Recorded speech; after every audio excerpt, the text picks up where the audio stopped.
Now, you've probably heard about the Fine brothers and their sudden fall from grace, shall we say.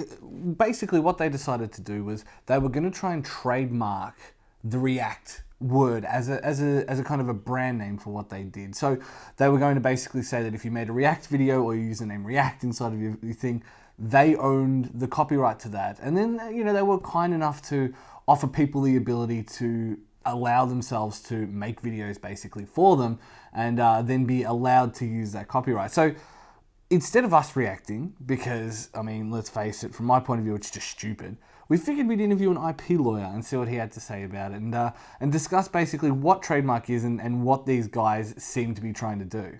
So trademark is a word or a logo or a slogan that differentiates one person or one trader's goods and services from someone else's. So it can be a word like Sony or Kellogg's or McCain, or it can be a logo like the Nike swoosh logo.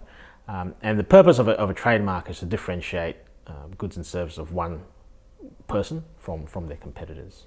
From what the Fine brothers have put out there onto YouTube and onto social media, what it looks like they're trying to do is create if you like, a franchise model where they say we've got a particular format in our videos and we've got a name that goes with those videos, and we're putting it out there for people to be able to take that format, license it, and produce similar content using the same format. And in exchange, the Fine brothers will take a cut of any revenue that those franchisees will make from those videos. And I guess the other question that matters to us is what does it actually mean for Australian YouTubers and people in Australia that are making content, and particularly content that may be considered a reaction video?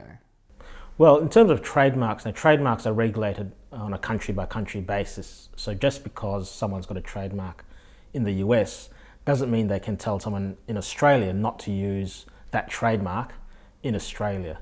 The complication is where an Australian content provider or content creator is using a platform such as YouTube, which is hosted in the US, then complications can arise because that can affect how an Australian content producer is able to use certain words or certain content in their enterprise, if you like. I think with these sorts of situations where the Fine brothers, for example, what they're really doing is pushing the envelope a bit, claiming a trademark over what are generic words, claiming copyright over a format, which may or may not be original. A wait-and-see approach is not a bad approach to take. There's always, of course, a risk that someone may get sued, that a content producer may get sued over this, but suing someone is a lot of effort, is a lot of money.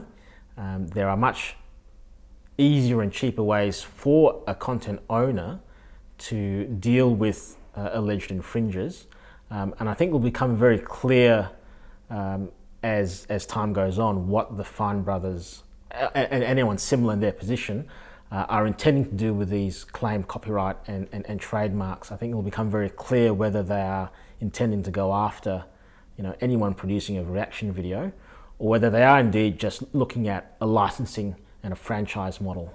As you can tell, we filmed that literally the day after the news broke about what they were doing, and they've already retracted what they were going to do. It was a terrible move.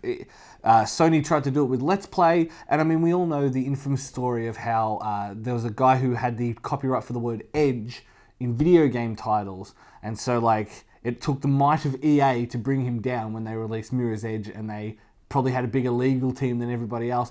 But Candy Crush, obviously Candy Crush Saga, King tried to license Saga or trademark Saga as their specific copyright. So that's the problem, is the overreach. People are defending them and saying that's not what they were intending to do. They were trying to get back at Alan, who, Alan had done a React video and not kind of collaborated with them. Even if that's true, all they were trying to do was cover their own revenue stream. They weren't trying to help the YouTube community at large. They were still going to get money out of every React video that was made. That was the point. They were basically franchising it. So even if you're defending that they were going after Alan, it wasn't altruism. Like, they weren't heroic in any meaningful way. They were just covering their own asses. Anyway, enough about that. Enough about this in general. Hopefully you have a better understanding of what exactly went on and how we can hopefully avoid it in future. Though I'm sure there are some lawyers out there who like money, so we're going to see some stupid copyright claims coming up. So, guys, thanks for watching. Don't forget to like, subscribe, and comment if you disagree. But I don't know, it's hard to disagree with the facts.